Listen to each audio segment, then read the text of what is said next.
Welcome to the Compassion in Therapy Summit. I'm Ravi Chandra, and I'm delighted to be your host for this session.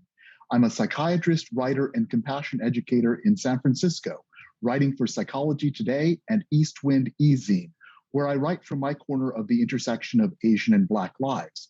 And last year, I made a documentary called The Bandage Place, From AIDS to COVID and Racial Justice, which is available at Vimeo on demand.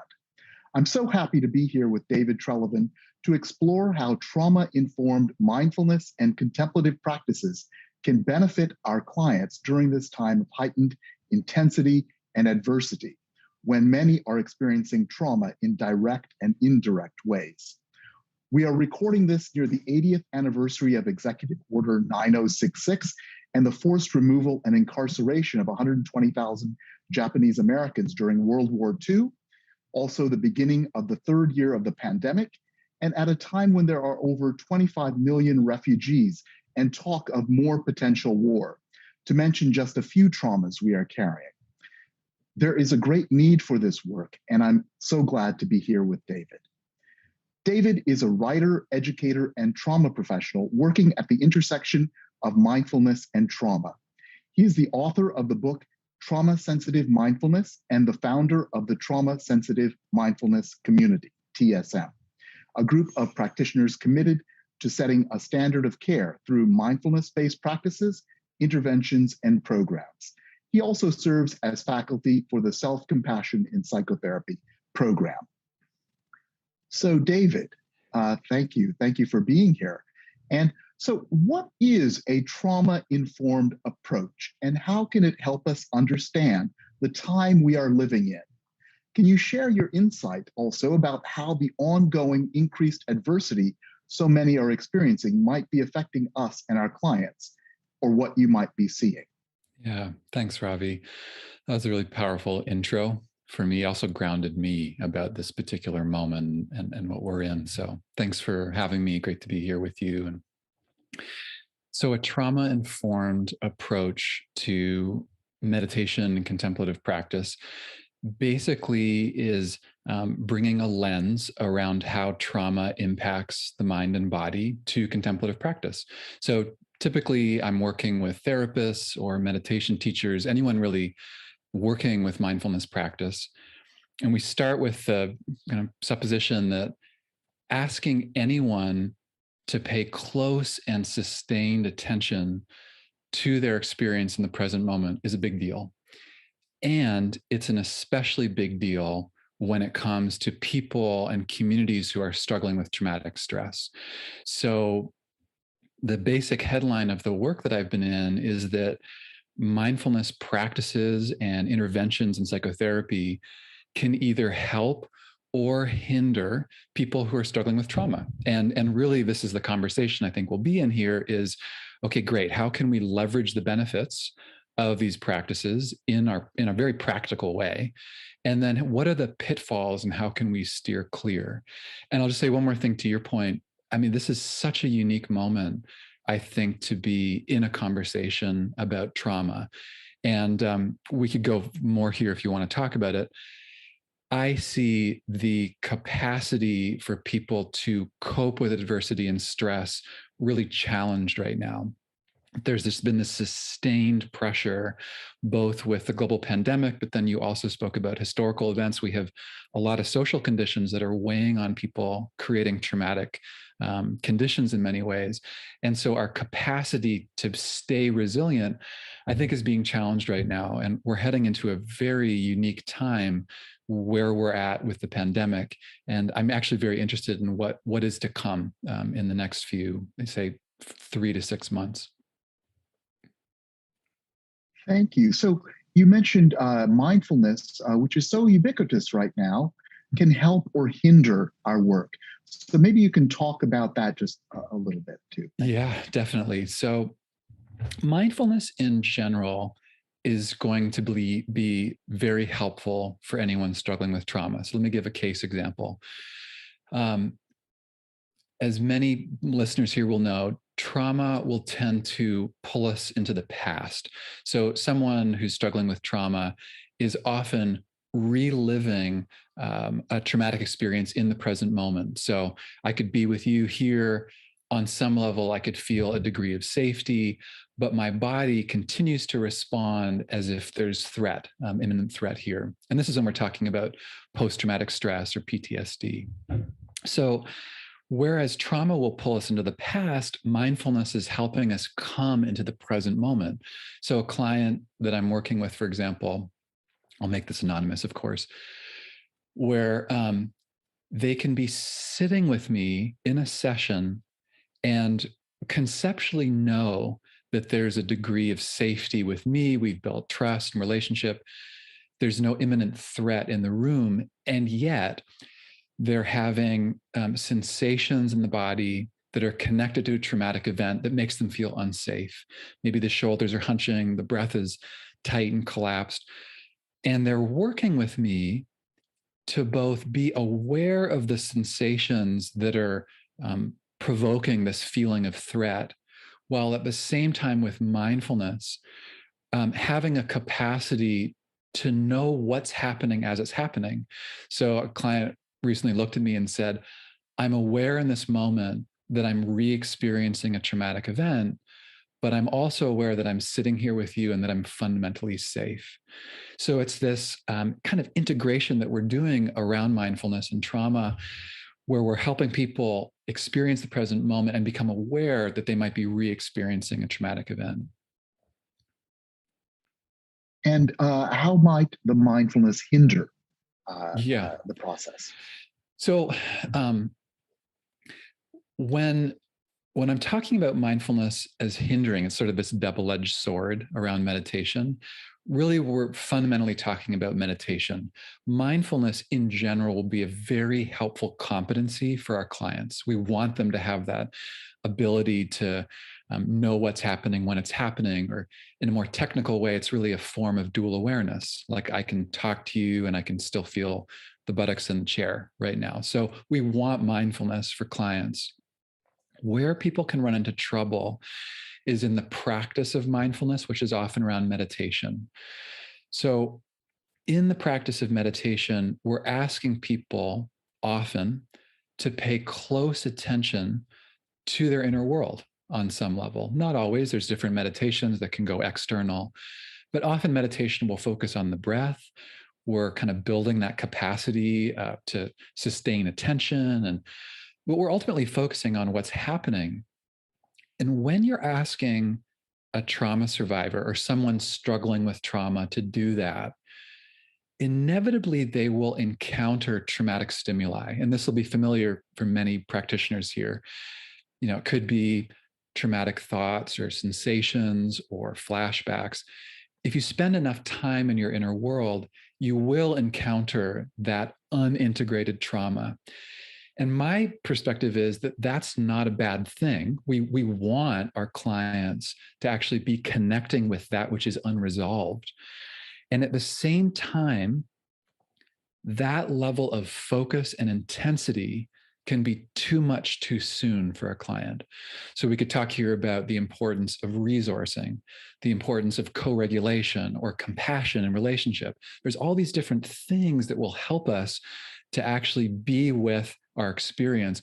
And if we just go right at trauma through mindfulness practice, someone can end up hyper-focusing on traumatic stimuli and basically blow a circuit around the way. That we need actually some different tools if we're going to invite people to be with their trauma. Perfect segue. So you talked about the window of tolerance. What is that? And how does this relate to what we're talking about? Yeah, so the common question that people bring to me is, how would I know when I'm utilizing mindfulness or even body-based practices in therapy or one-to-one?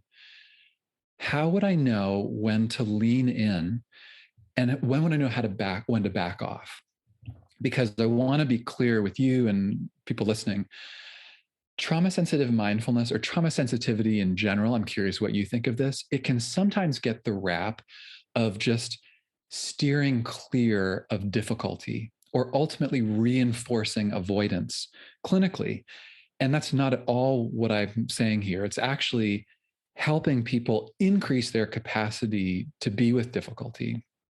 And in answer to this question, well, how would I know clinically when to keep going in and basically be having people pay close attention to traumatic stimuli?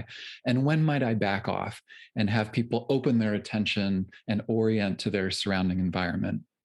The window is a really helpful way. So very briefly, window of tolerance comes from Dan Siegel, neuroscientist many folks will know from UCLA. And Siegel proposed that all systems will have a window. And you could say, let's just talk about it at the level of individual, so a nervous system, that we will all have a window that we can best tolerate our moment-to-moment experience. So even, for us right now, you and I could do it, but anyone who's listening could do it. You could notice in this moment as you're listening, are you in a window where you can tolerate stress, your present moment experience, or are you outside of your window? And just noticing that, you can go in, you can track that, and then notice what's the information that's telling you whether or not you're in that window. So that's something that we can do with clients. But the basic idea here with the window applied to trauma is that we'll all have a window where we can be connected to ourselves, connected to others, be mindful. But then outside of the window, we will have what's known as hyperarousal or hypoarousal. It's basically too much physiological activation or too little. This is where we're hypervigilant. We have disorganized cognitive processing. Life's too much. Or on the bottom, we have hypoarousal. It's too little. We're dissociated. We're numb. We're foggy. Trauma will tend to kick clients outside of their window of tolerance. If they're experiencing post-traumatic stress, we're in a session with them, all of a sudden they're hypervigilant and they don't know why, or they're dissociated and numb, they don't know why. So it's very important with mindfulness that clients can access their window of tolerance, that they have tools that enable them to engage the window of tolerance. And if we find as a practitioner that the work that we're offering people is landing them outside of their window of tolerance in more of this hyper or hypoarousal, that can be an important sign that we need to do something different.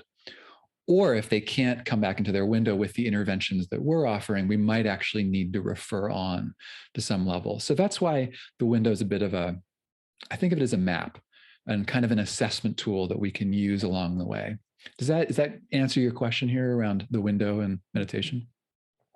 Yeah, absolutely. That's a really helpful metaphor and a practical metaphor. And it relates to another question, which was in your book. I really enjoyed your book, incredibly well written, a nice integration of much helpful material. And speaking of integration, you also discuss another of Daniel Siegel's concepts, the river of integration between chaos and rigidity. How does the window of tolerance relate to integration? And maybe what do you see as integration? And does integration require chaos or dysregulated states? Is there insight to be gained in the back and forth between being outside of the window of tolerance and finding ways to expand it? Well, based on your question, Ravi, I also want to ask you, because it sounds like you have opinions about this, and you're asking such a rich question here. So the window of tolerance is based on this model, to your point, called the river of integration. You could think of a river where we have a sweet spot between, as you said, chaos and rigidity. Siegel gives the metaphor of imagining a choir. Chaos is just a cacophony. Everyone's singing their own notes. Rigidity is when it's just one monotonous note at the same time. And then in the middle, in any system, is an integration between the two, which is really harmony. The technical term, like the linkage of differentiated elements in a system. And you could think of this in session work, right? that there are times where the session is just chaotic, or, it's just lots of different random thoughts. Other times where you're bored as a clinician, like, oh, it's not alive enough. And then you hit that sweet spot. Even you and I here in this conversation, we're finding our way and we create this sense of harmony, of integration. The window of tolerance is based on this idea that we have a zone of integration, and then on the top, hyperarousal, more chaos, and hypoarousal is more rigidity. So trauma, in my reading, is often an unintegrated experience or series of experiences. I mean, you named history here, and we could go down this road also of whole cultures or generations that have some form of unintegrated trauma. And that the best clinical work that we can do is to help someone integrate, metabolize what was too much for them to bear. So the question that where this really gains flight, to your point, is it's not just about helping clients come back into their window. So if you and I are working together, you get hypervigilant. The point is not to say, Ravi, take 4 deep breaths and let's just get back into your window. It actually comes over time from helping people navigate the line between where their window ends, or the boundary, and states of hyper or hypoarousal. So the best trauma work involves some level of activation out of the window and then helping people re-regulate, come back into their window, which ultimately widens the window of tolerance over time. So I'll turn it back to you here. But to me, the best trauma work involves purposeful dysregulation. We're working with activation, and then actually allowing someone or giving them tools and interventions to come back in their window over time, which I think increases resilience and supports healing. But what do you think, Ravi? I kind of want to put you on the spot because I think you have opinions here. Well, I resonate with everything you said. I think, the Buddhists talk about riding the waves of suffering. Yes. Surfing, learning to surf the waves of suffering. So that's another way to think about it. And a lawyer and equal justice founder, Brian Stevenson, talks about embodiment being proximal to suffering. And so I think all these techniques help us be close to suffering without being overwhelmed by suffering. So, so being proximal to suffering helps us develop resilience, compassion, and embodiment as human beings. So that's what I think, that the suffering, the chaos, is actually an unintegrated, as you said, part of yourself, and you're finding ways to communicate with that suffering, traumatized parts of our client selves and ourselves. So that's in and out. That's great. Absolutely. I love the piece about riding the waves. It is. And this is what I'd like to do a practice actually, if you're open to it, around, Sure. Yeah. I absolutely think this is why it's so interesting and exciting to be a practitioner, is that we have to stay awake. It's like, if we're working in mental health, it's not that we're just following a stepwise process. We need to continually pay attention in the present to our clients to see what's needed. So to your point about helping people ride that wave, I'll offer just a really simple practice here that I'll do clinically sometimes to help people re-regulate or come back into their window when they're hyper aroused. You can also do this when one is hypo-aroused. But I asked a teacher who's both a meditation teacher, trauma professional, and Qigong practitioner in Australia, Tim Goddard. And I said, Timothy, what is your go-to practice with clients when you're feeling them dysregulated, more hyper aroused, and you want to give them a tool to support some regulation, come back in the window? And she said, oh, this is by far my go-to practice. It's very simple, but I think very useful. So I'll offer it to you and all of us here. This is going to involve working with the breath and also working with the hands. Often trauma survivors feel out of control with the breath, with the body. This is a practice to re-enable a sense of control for someone, like they have a sense of agency.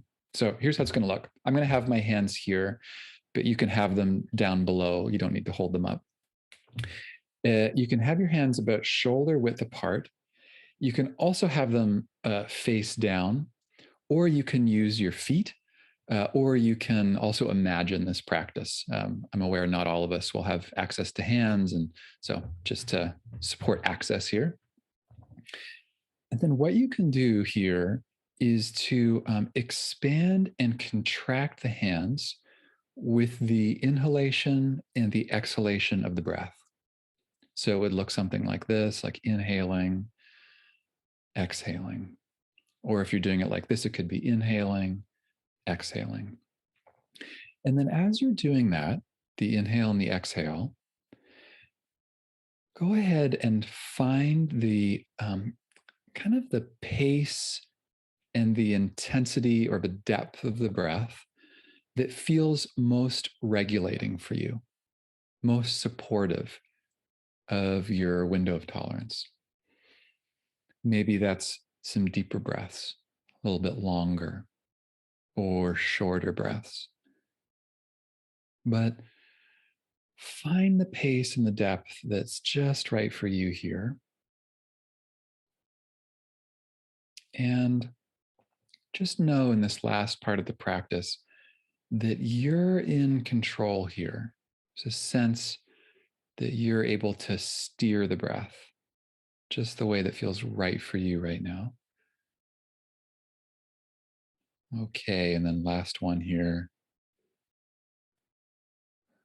Good, and then you can let that go, and we'll just take a moment here before shifting. You could just notice if that impacted your window, and if so, how. No expectations.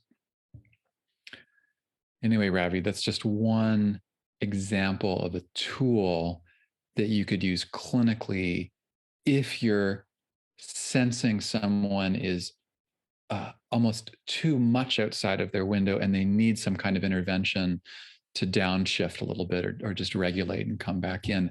Again, not to avoid difficulty, but actually expand the capacity to be with challenge.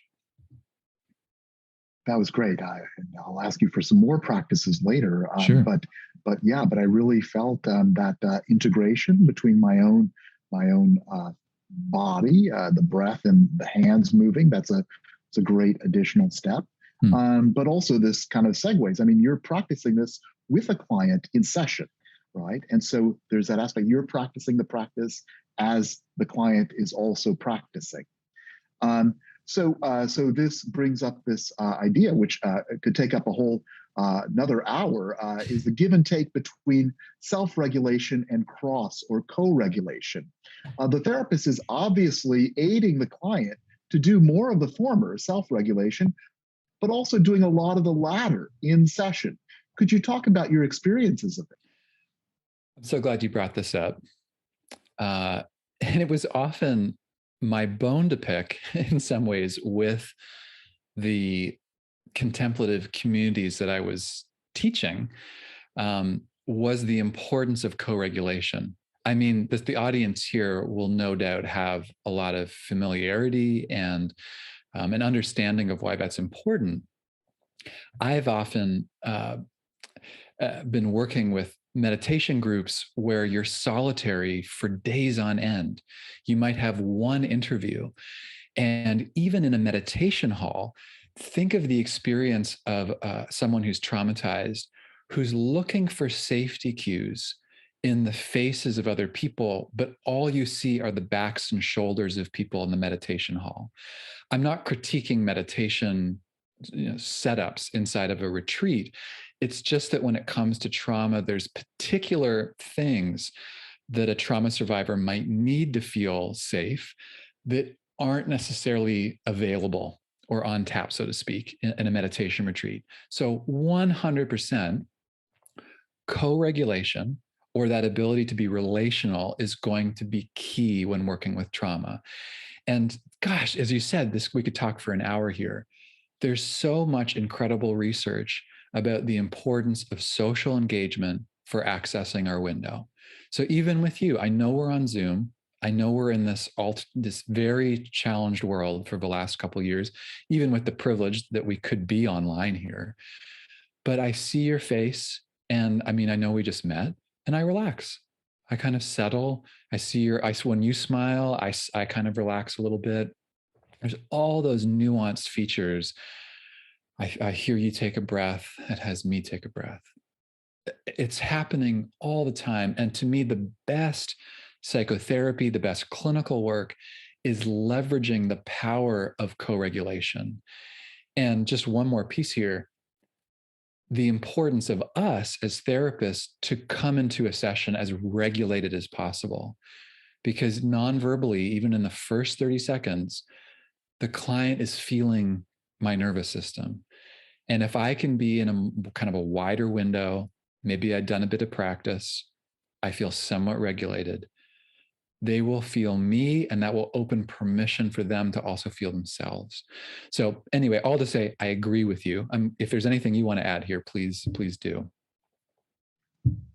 Yes, thank you. So you highlighted being in practice ourselves, increasing our own windows of tolerance and levels of integration or quality of integrating our own consciousnesses. And I think as that supports our clients with this cross-regulation. And so we're talking about, so maybe that's another way to say it is, what have you found most useful for yourself to increase with your own window of tolerance? Yeah, Rob, thank you. That's an awesome question. And I'm curious for you too, what you found, because I got curious about it. Like what that is the question to me, both for individuals and for collective bodies, is what will ultimately help widen a window of tolerance, widen someone's window of tolerance, or widen the group's window of tolerance. I work with families. A family system also has a window of tolerance. What are the practices that will support a wider window in that family? So for me, I have two go-tos. The first, and this is connected to mindfulness, is being very selective about where I'm paying attention. Almost like that metaphor of the flashlight.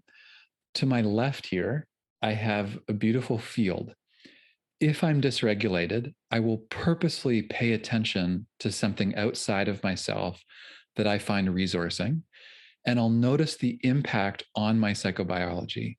So if I look outside, and any of us can practice this right now, maybe we could make this a practice because we can do this with clients, is just take a moment, open your attention to your surrounding environment, see if you can find something that feels somewhat supportive for you, grounding, regulating, invites a sense of well-being, of aliveness. For some, it might be something outside the window. Maybe it's a plant. And then once you find that object, just rest your attention there for a moment. And notice what happens to the body, I guess, and the mind and the body when you rest your attention here. Let this object inform your mind and body, whether that's a sense of groundedness or calm. It's like this can be a resource for you. Good. And then when you're ready, you can bring your attention back here. Ravi, that was a little ad-lib practice, but Great. I think that's so grounding. And boy, those long walks during the pandemic really, brought that to me. And to answer your question, I think since belonging is the opposite of suffering, I think what's most helped is my intention from around my identity, and also increasing my own ambient sense of belonging, which is very grounding in that disconnect, in those disconnected moments, which have happened so often, especially in the last couple of years for all of us. So that's another version of the grounding that you just described. Yeah, this is where this comes so alive to me. Is that's beautiful, and everyone will have different practices that invite that sense of regulation, of well-being, of aliveness. And I think for both us to know as clinicians, and also to support our clients to know what's going to support them in a moment that they're experiencing challenge and difficulty. Um, First ever trauma work I did, the first question the therapist asked me is, tell me about what's working for you in your life, and what practices do you do to feel good. And I was so confused, because I was like, no, I'm here to talk about trauma, my trauma. And the person said, I'll never forget it, they said, your capacity to be with, as you said beautifully, belonging, of or feeling resourced, is going to support you to actually integrate trauma over time. So I think this is important, that we help our clients find out those resourceful either objects or practices. And then ultimately, just the second thing, it's about going out of my window and then coming back in. It's not just about trying to brace and stay in my window for as long as I can, because that actually has me orient to life as if there's some fragility here. And I think it doesn't, it's not, for us as therapists, it's great to orient to our clients around their resilience and around their strength, that we've, instead of orienting just primarily towards their trauma. To me, it's a both and.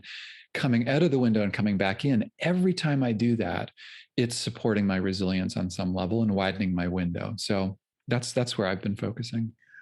So thank you for that. And this also brings up something that I think about regularly, which is we're creating this safe, holding, windowed component of our patients' lives, our clients' lives in therapy.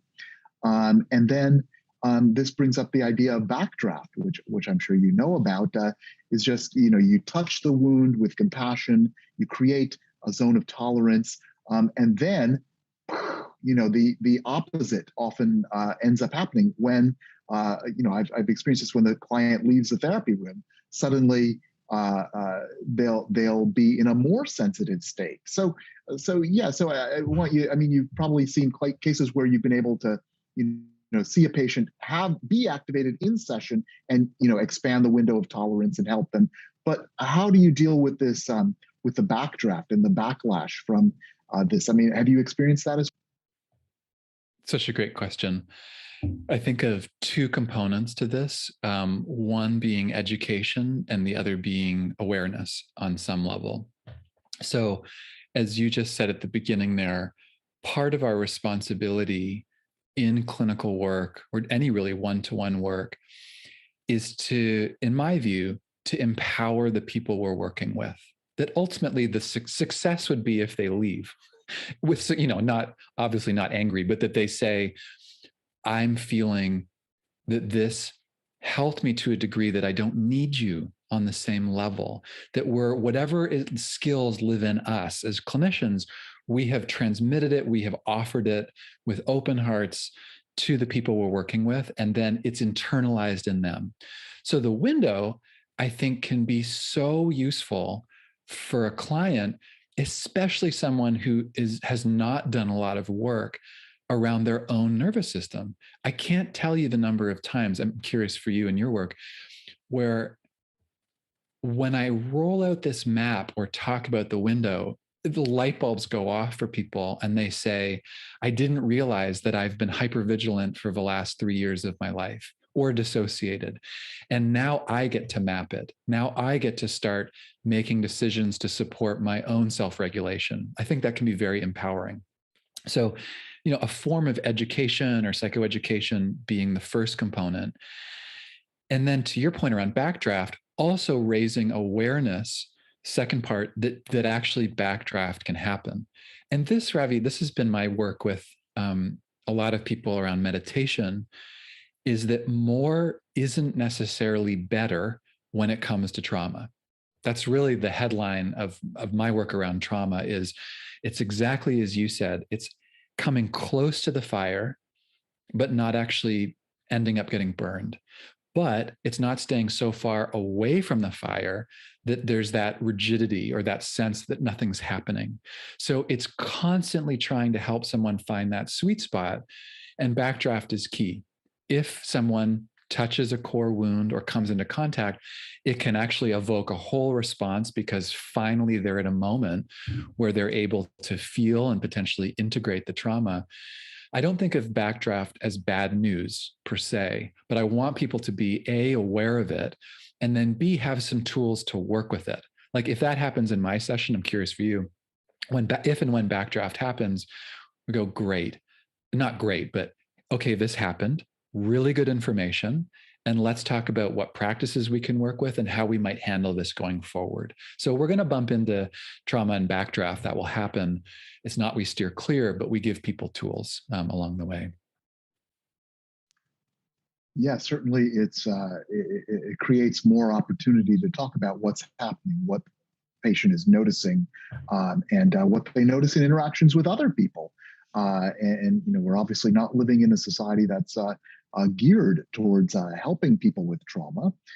So this is this back and forth between healing environment and triggering environment happens so regularly. So all these embodiment practices are so important. Another one, we've done a couple so far. Another one that I really liked was that you mentioned in your book is balancing on one foot. I thought that was just great, and I've used that with clients, and it's worked very well. Mm-hmm. It's just finding your center of balance on one foot, and that just brings another version of sending your awareness to the soles of your feet, which is used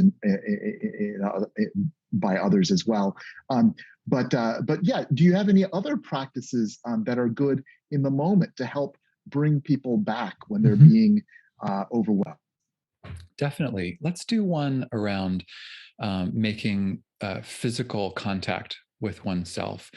The first time that I did this practice or this series of practices around making physical contact, I thought, I was trained in cognitive behavioral therapy. I thought this is a little bit too flaky.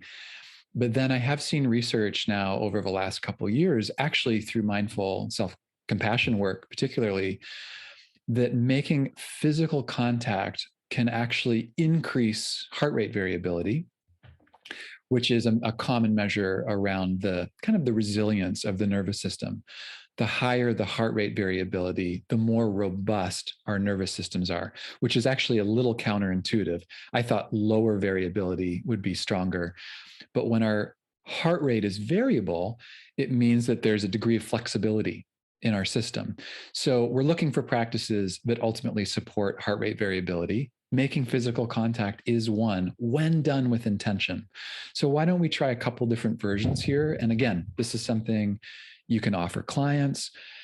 You can do it with them. It's very regulating for both of you. And I'd suggest offering this practice as you're riding the waves, Ravi, as you said earlier, so beautifully. So let's do this for probably 2 minutes here, and we'll do 3 different versions. So the first is making physical contact with the chest or the heart center. These are all optional practices, by the way. And you can do this with one hand. You could do it with 2 hands. You could also have a hand on the belly or a hand on the heart. But just take a moment here and making physical contact, see if you can bring a quality of care and presence to yourself.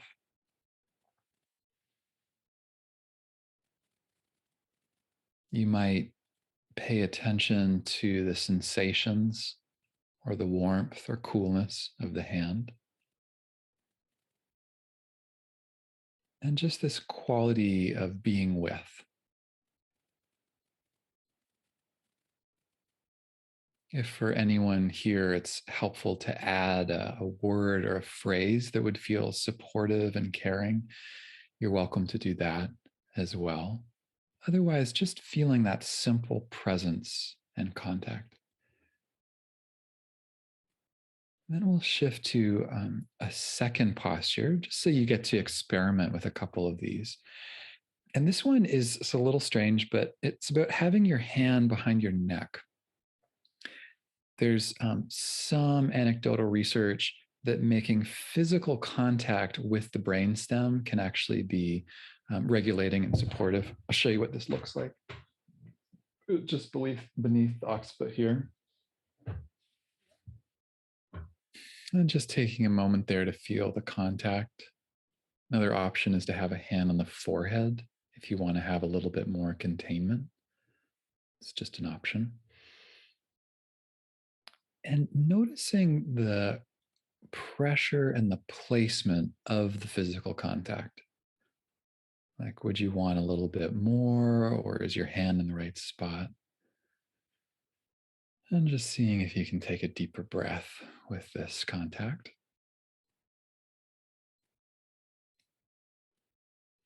Good.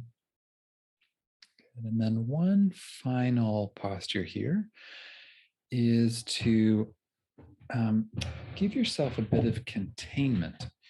So a couple options here. One is just on the biceps. You could also have your hands underneath your armpits, or you could do some variation of them.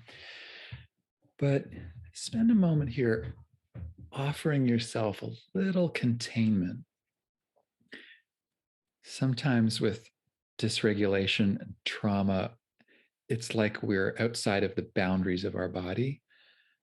So just giving yourself kind of the shores to the river here. And just spending a moment to relax into that if possible. Noticing how that impacts your window, your regulation.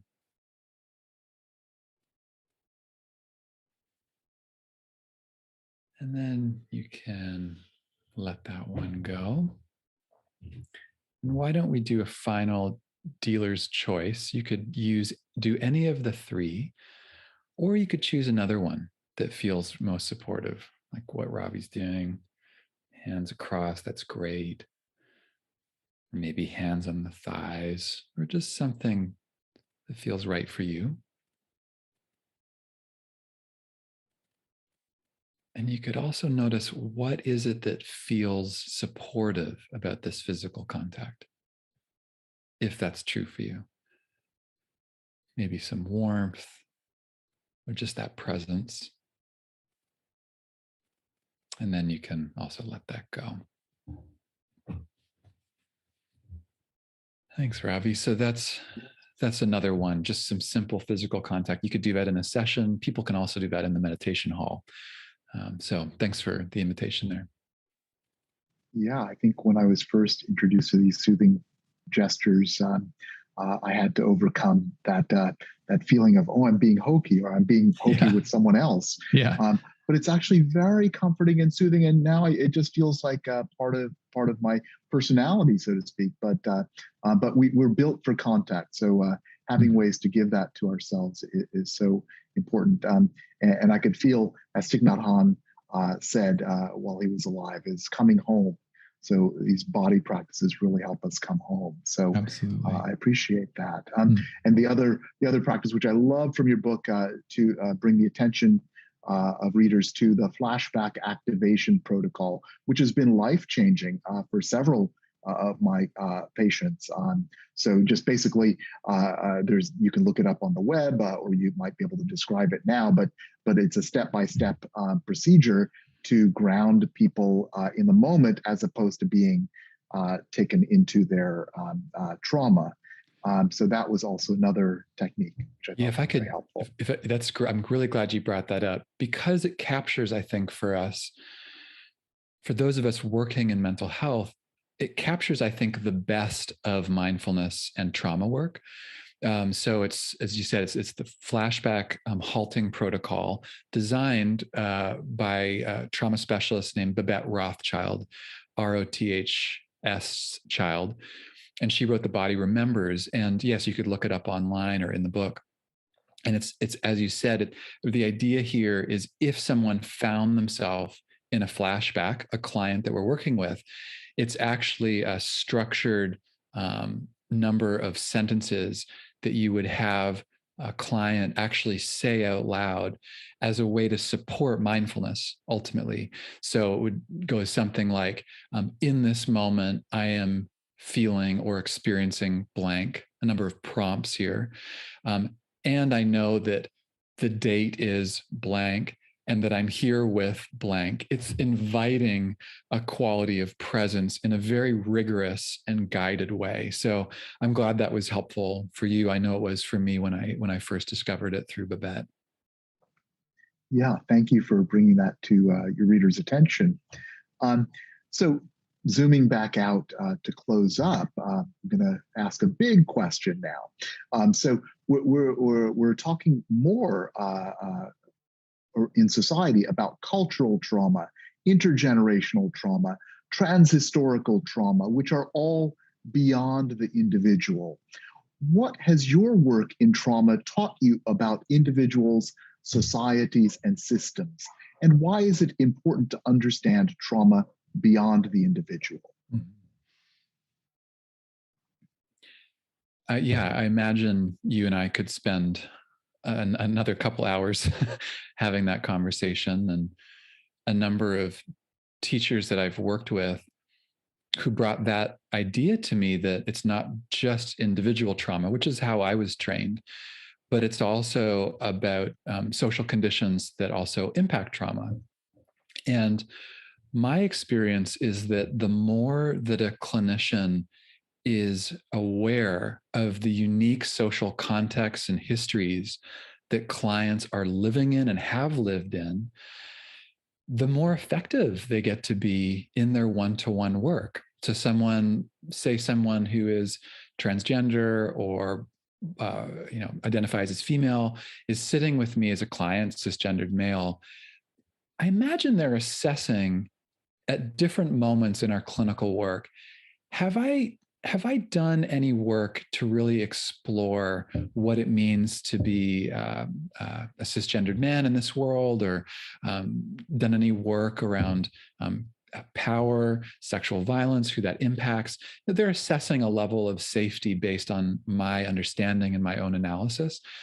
So I actually think that it just helps us the more that we're connecting the dots between the social conditions that impact trauma, both in this moment and historically, and how that plays into someone's individual experience, then the more effective we become. I'll just give one quick example.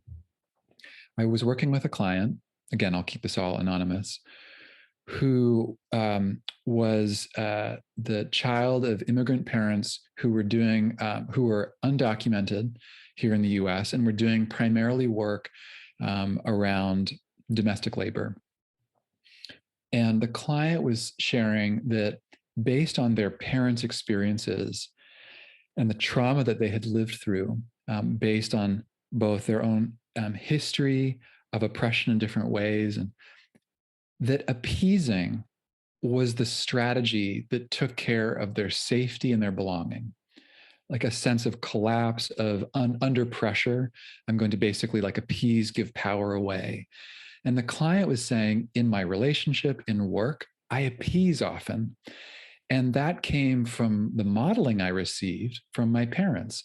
That wasn't being critical of them. It was just acknowledging that they had lived through particular traumas that had shaped this person. And she was at a point where she's saying, I can really feel the cost of this. And every time I feel the cost, I turn and face a whole history of trauma through my lineage. So I think any trauma work that we're doing in the present naturally connects to a whole trail of events in the past. And I know you've done a lot of powerful work here around identity, around different systems of oppression and how that works. So I also want to invite you if you want to say anything here, but I just think the more we connect the dots, the better. What would you add, or what would you want to say?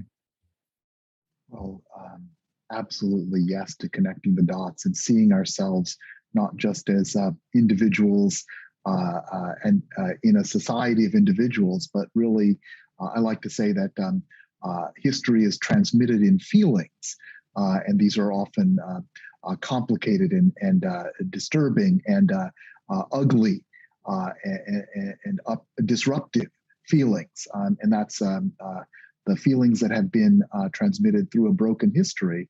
And so I think this kind of work helps bring us in touch with our feelings and help society integrate history. So from that river of integration, hopefully to an ocean of belonging, which is, I think, a desired outcome for all society. Mm. So yeah, thank you so much, David, for your wisdom and perseverance and contributions to this field, which are so necessary at this time. And I thank you for sharing this time with us. Thanks, Ravi. I really enjoyed getting to be here with you, and thanks also for your work. And yeah, just an honor to get to be here. And thank you.